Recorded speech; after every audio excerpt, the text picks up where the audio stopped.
ਦੋਸਤੋ, ਬੰਦੇ ਨੂੰ ਮੌਕਾ ਮਹਿਲ ਵੇਖ ਕੇ ਬੋਲਣਾ ਚਾਹੀਦਾ ਹੈ। ਬਾਜ਼ ਔਕਾਤ ਬੰਦੇ ਦਾ ਬੋਲਿਆ ਹੀ ਬੰਦੇ ਦੇ ਅੱਗੇ ਆ ਜਾਂਦਾ। ਤੇ ਅੱਜ ਦੀ ਕਹਾਣੀ ਹੈ ਕਿ 3 ਬੰਦੇ ਹੁੰਦੇ ਨੇ ਤੇ ਹੁੰਦੇ ਬੇਕਸੂਰ ਹੈ, ਤੇ ਬਾਦਸ਼ਾਹ ਨੂੰ ਆਖਦਾ ਕਿ ਇਹਨਾਂ ਨੂੰ ਫਾਂਸੀ ਚਾੜ ਦੇ। ਹੁੰਦੇ ਉਹ ਬੇਕਸੂਰ ਨੇ, ਤੇ ਜਦੋਂ ਫਾਂਸੀ ਚੜ੍ਹਨ ਲੱਗਦੇ ਆ ਤੇ ਪਹਿਲੇ ਬੰਦੇ ਨੂੰ ਪੁੱਛਦਾ ਹੈ ਬਾਦਸ਼ਾਹ ਵੀ ਤੇਰੀ ਕੋਈ ਆਖਰੀ ਖਾਹਿਸ਼ ਹੈ ਤੇ ਦੱਸ। ਉਹ ਆਖਦਾ ਕਿ ਵੀ ਮੇਰੀ ਕੋਈ ਆਖਰੀ ਖਾਹਿਸ਼ ਨਹੀਂ ਹੈਗੀ, ਮੇਰਾ ਅੱਲਾ ਤੇ ਤਵੱਕਲ ਹੈ, ਮੇਰੇ ਤੇ ਨਜਾਇਜ਼ ਕੰਮ ਪਾਇਆ ਹੈ ਤੇ ਮੈਨੂੰ ਅੱਲਾ ਬਚਾਏਗਾ। ਉਹ ਜਨਾਬ ਉਹ ਪੁਰਾਣੇ ਵਕਤ ਦੀ ਜਿਹੜੀ ਫਾਂਸੀ ਹੁੰਦੀ ਆ, ਉਹ ਜਨਾਬ ਰੇੜਾ ਬਣਾਇਆ ਹੁੰਦਾ ਤੇ ਰੱਸਾ ਪਾਇਆ ਹੁੰਦਾ ਤੇ ਰੱਸੇ ਦੇ ਵਿੱਚ ਬੰਨਿਆ ਹੁੰਦਾ ਪੱਥਰ। ਉਹ ਪੱਥਰ ਜਦੋਂ ਬੰਦੇ ਦੇ ਸਿਰ 'ਤੇ ਵੱਜਦਾ ਹੈ ਤੇ ਬੰਦਾ ਕੁਚਲਿਆ ਜਾਂਦਾ ਸੀਗਾ ਤੇ ਮੌਕੇ 'ਤੇ ਮਰ ਜਾਂਦਾ ਸੀ। ਤੇ ਜਦੋਂ ਪੱਥਰ ਸਿਰ ਤੋਂ ਥੋੜ੍ਹਾ ਜਿਹਾ ਉੱਪਰ ਰਹਿੰਦਾ ਫੁੱਟ ਤੇ ਪੱਥਰ ਰੁਕ ਜਾਂਦਾ ਤੇ ਉਹਨੂੰ ਮਾਫ ਕਰ ਦਿੱਤਾ ਜਾਂਦਾ।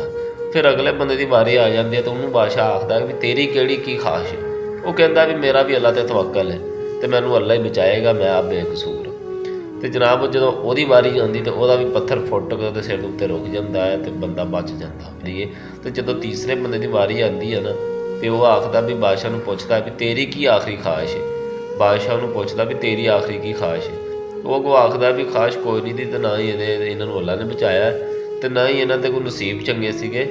ਗੱਲ ਇਹ ਆ ਵੀ ਉਹ ਜਦੋਂ ਗੋਲ ਚੱਕਰ ਦੇ ਕੋਲ ਇੱਕ ਗੰਢ ਆ, ਤੇ ਜਦੋਂ ਗੰਢ ਗੋਲ ਚੱਕਰ 'ਚ ਆਉਂਦੀ ਹੈ ਤੇ ਉੱਧਰੋਂ ਉਹ ਉੱਥੇ ਫਸ ਜਾਂਦੀ ਹੈ, ਤੇ ਜਿਹਦੀ ਵਜ੍ਹਾ ਤੋਂ ਇਹ ਨਹੀਂ ਮਰੇ, ਰੱਬ ਰੁੱਬ ਨਹੀਂ ਬਚਾਉਂਦਾ ਹੈਗਾ, ਨਾ ਹੀ ਇਹਨਾਂ ਦੇ ਨਸੀਬ ਆ। ਬਸ ਇਹਨਾਂ ਨੂੰ ਉਹ ਗੰਢ ਜਿਹੜੀ ਅੜ ਗਈ ਉਹਨੇ ਹੀ ਬਚਾਇਆ। ਤੇ ਉਹ ਬਾਦਸ਼ਾਹ ਆਖਦਾ ਵੀ ਇਹ ਗੰਢ ਖੋਲ੍ਹ ਦਿੱਤੀ ਜਾਵੇ। ਹੁਣ ਉਹਨੂੰ ਥੱਲੇ ਖੜਾ ਕਰਕੇ ਤੇ ਜਦੋਂ ਦੁਬਾਰੇ ਉਹ ਚੱਕਰ ਚਲਾਉਂਦੇ ਨੇ, ਰਸਾ ਛੱਡਦੇ ਨੇ, ਤੇ ਜਨਾਬ ਉਹਦਾ ਪੱਥਰ ਸਿਰ 'ਤੇ ਵੱਜਦਾ, ਉਹਦਾ ਸਿਰ ਫਟ ਜਾਂਦਾ ਤੇ ਬੰਦਾ ਮੌਕੇ 'ਤੇ ਮਰ ਜਾਂਦਾ।